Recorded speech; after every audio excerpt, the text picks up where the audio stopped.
Assalamualaikum warahmatullahi wabarakatuh. Kami dari kelompok 2, kelas 11 4A15, Prodi Sistem Informasi Akuntansi, akan membacakan hasil diskusi kami tentang biaya dibayar di muka lewat presentasi hari ini. Sebelumnya kami akan memperkenalkan diri kami masing-masing. Saya Fitri Handayani sebagai moderator dan pemateri. Pengertian akuntansi menurut Charles S. Warren dan kawannya. Akuntansi adalah suatu informasi yang menghasilkan suatu laporan yang dibutuhkan oleh pihak-pihak yang memiliki kepentingan terhadap suatu aktivitas ekonomi dan kondisi suatu perusahaan. Akuntansi menurut American Accounting Association, akuntansi adalah proses identifikasi, pengukuran dan pelaporan informasi ekonomi untuk memungkinkan adanya penilaian dan keputusan yang jelas serta tegas bagi pengguna informasi tersebut. Siklus atau langkah yang digunakan untuk membuat laporan keuangan yaitu 1. Transaksi keuangan. 2. Mencatat segala transaksi keuangan berdasarkan bukti asli transaksi dalam satu periode akuntansi. 3. Membuat jurnal umum berdasarkan catatan No. 2. 4. Membuat buku besar dan neraca saldo. 5. Membuat jurnal penyesuaian dan kertas kerja atau worksheet. 6. Membuat laporan keuangan, laporan laba rugi, neraca, dan laporan perubahan modal. 7. Membuat jurnal penutup. 8. Membuat neraca saldo setelah penutupan. Pengertian dan tujuan auditing. Auditing adalah proses sistematik untuk memperoleh dan mengevaluasi suatu bukti secara objektif mengenai pernyataan tentang kejadian dan tindakan ekonomi untuk dapat menentukan tingkat kesesuaian antara suatu pernyataan tersebut dengan kriteria yang ditetapkan dan untuk menyampaikan hasilnya kepada para pemakai yang berkepentingan. 1. Tujuan umum menyatakan suatu pendapat terhadap kewajaran laporan keuangan, hasil operasional dan perubahan posisi keuangan sesuai PAI. 2. Segmentasi audit menempatkan jenis transaksi dan saldo perkiraan yang saling berhubungan erat yang dapat memudahkan pelaksanaan audit. Biaya dibayar di muka atau verified expenses menurut Kamus Besar Bahasa Indonesia adalah pengeluaran yang dibayarkan untuk keperluan dalam tahun buku mendatang. Biaya-biaya yang belum merupakan kewajiban perusahaan untuk membayarnya pada periode yang bersangkutan, tapi perusahaan sudah membayarnya terlebih dahulu. Pengakuan atau biaya dibayar di muka adalah atas pengeluaran atau biaya dibayar di muka yang merupakan beban untuk periode-periode berikutnya tidak boleh diakui sebagai periode saat ini, tetapi harus diamortisasi atau dibebankan sesuai dengan masa manfaat atau biaya dibayar di muka tersebut. Jenis-jenis biaya dibayar di muka. 1. Biaya sewa dibayar di muka atau verified rent. 2. Biaya asuransi dibayar di muka atau verified insurance. 3. Biaya gaji dibayar di muka, verified salaries. 4. Biaya bunga dibayar di muka, verified interest. 5. Pajak penghasilan atau PPh dibayar di muka. 6. Pajak pertambahan nilai PPN dibayar di muka. Contoh kasus biaya dibayar di muka. Pada tanggal 1 Mei 2002, ibu kos mengasuransikan rumah kosnya ke PT AAAP sebesar Rp 3 juta selama 1 tahun.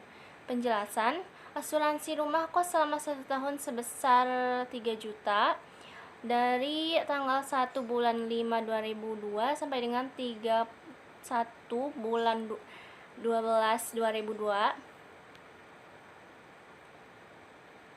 sewa per bulan sama dengan 3 juta dibagi 12 sama dengan Rp 250.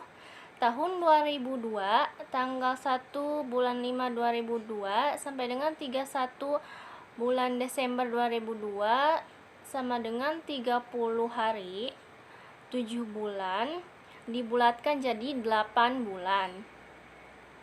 Lalu sewa tahun 2002 sama dengan 8 kali 250 sama dengan Rp 2 juta. Sisa asuransi dibayar di muka pada 31 Desember 2002 sama dengan Rp 3 juta dikurang 2 juta sama dengan 1 juta.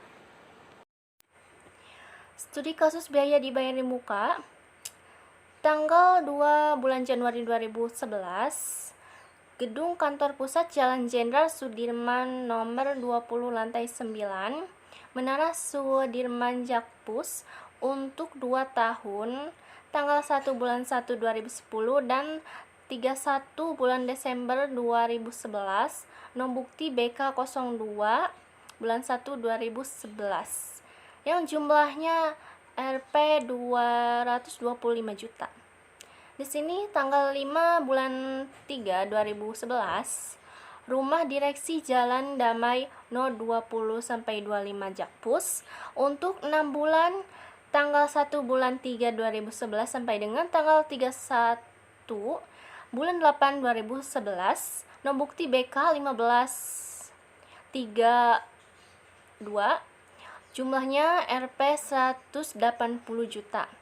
Tanggal 15 bulan 6 2011, Gudang Jalan Tulip No 2 Jaktim untuk 1 tahun, tanggal 1 bulan 6 2010 sampai dengan tanggal 31 bulan 5 2011, nah buktinya 35 dan jumlahnya Rp 36 juta.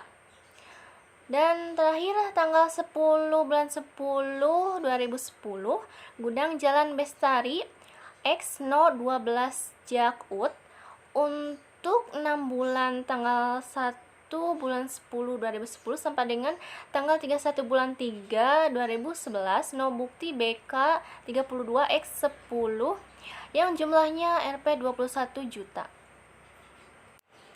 Di sini tujuan audit atas prepaid expenses. 1. Meyakinkan bahwa saldo per tanggal neraca merupakan biaya yang masih mempunyai manfaat di masa yang akan datang. 2. Memastikan bahwa penambahan selama periode pemeriksaan merupakan pembebanan yang wajib terhadap perkiraan tersebut, serta merupakan biaya yang masih mempunyai nilai manfaat di masa yang akan datang. 3. Accuracy and shoot off. Meyakinkan bahwa pembebanan biaya yang dibayar di muka memang merupakan beban untuk tahun berjalan dan telah dihitung atas dasar yang dapat diterima dan konsisten dengan dasar yang digunakan periode sebelumnya. 4. Classification and disclosure. Menentukan bahwa perkiraan-perkiraan tersebut telah diklasifikasikan dengan tepat dan hal-hal yang penting telah diungkapkan dalam laporan keuangan. Nah, ini adalah tabel dari working paper prepaid expenses. Penjelasan jawaban. 1. Gedung Kantor Pusat Rp 225 juta selama 2 tahun dari tanggal 1 bulan 1 2010 sampai dengan tanggal 1 bulan Desember 2011. Sewa per bulan sama dengan 225 juta dibagi 24 sama dengan 9.375.000.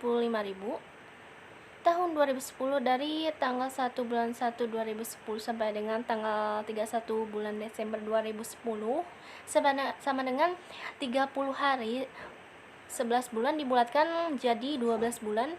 Biaya sewa pada tahun 2010 sama dengan 12 kali 9.375.000 sama dengan 112.500 tahun 2011 dari tanggal 1 bulan 1 2011 sampai dengan 31 bulan 12 2011 sama dengan 30 hari 11 bulan dibulatkan jadi 12 bulan.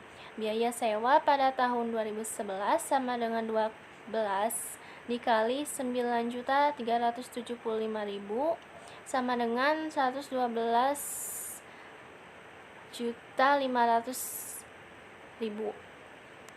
Sisa sewa biaya dibayar di muka pada 31 Desember 2011 sama dengan Rp 225 juta dikurang 112.500 ditambah 112.500 sama dengan Rp 0. Nomor 2, rumah direksi Rp 180 juta selama 6 bulan dari tanggal 1 bulan 3 2011 sampai dengan 31 bulan 8 2011. Sewa per bulannya 180 juta dibagi 6 sama dengan 30 juta.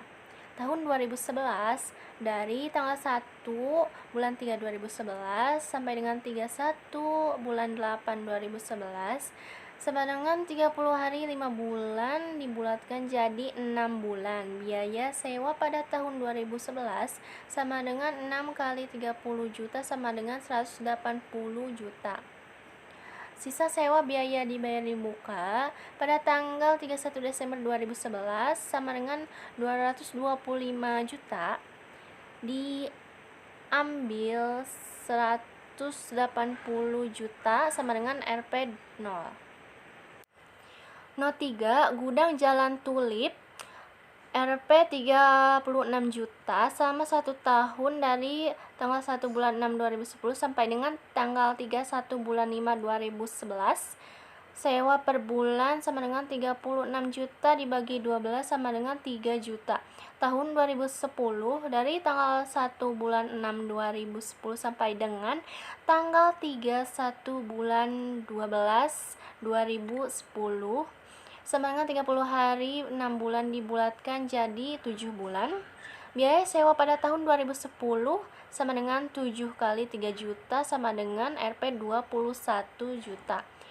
Pada tahun 2011 dari tanggal 1 bulan 1 2011 sampai dengan tanggal 31 bulan 5 2011 sama dengan 30 hari 4 bulan dibulatkan jadi 5 bulan. Biaya sewa pada tahun 2011 sama dengan 5 kali 3 juta sama dengan Rp 15 juta.